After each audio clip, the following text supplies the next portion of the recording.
Thanks for staying tuned on the program. Well, late last week, Governor Umo Eno declared a state of emergency on the health sector in Akwa Ibom State, a declaration that signals urgency, but also raises questions about readiness, funding, and delivery.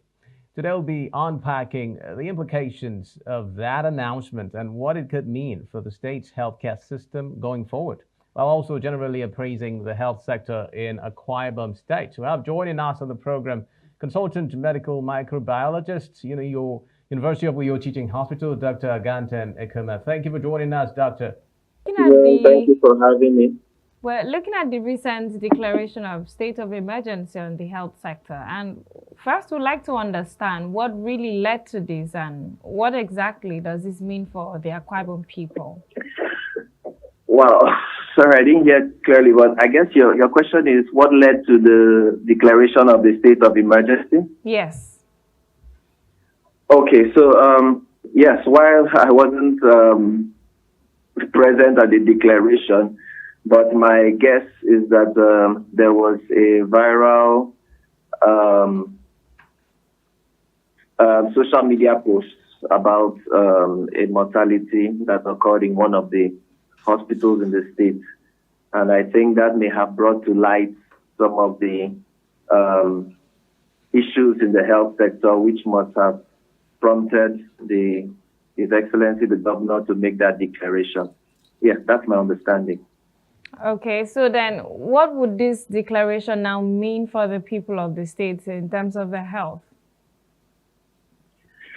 Well, I think the declaration gives the governor and the executive more powers to pull in resources into this sector, into the health sector.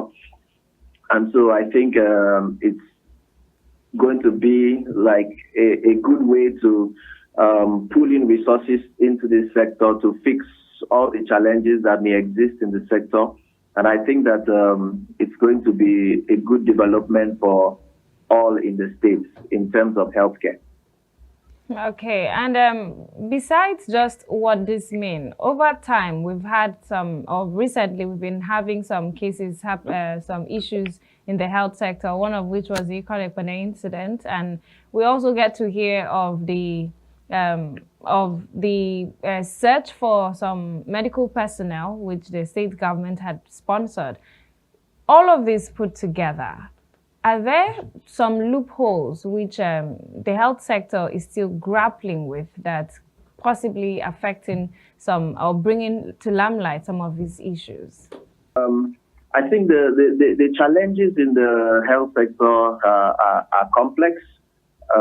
So it's an entire ecosystem. It's not just one factor that will ensure a perfect healthcare delivery. Yes, while manpower is, I think, I would say the most critical part of that system, but there are many moving parts here. So yes, proper training, proper remuneration, and motivation of the healthcare manpower is critical.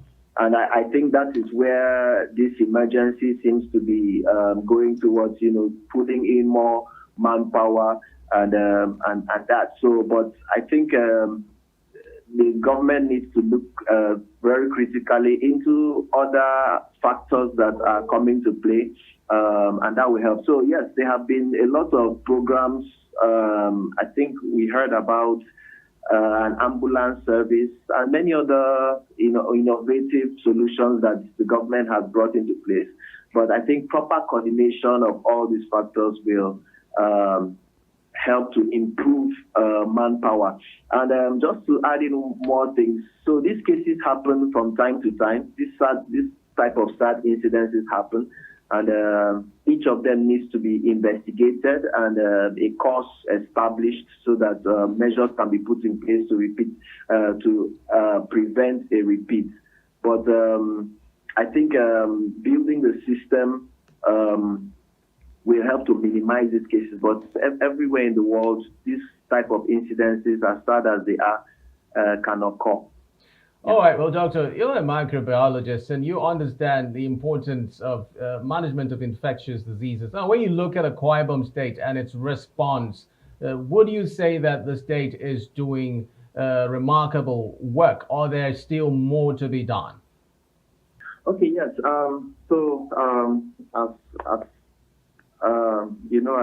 I work for the federal government, but within the state, of course.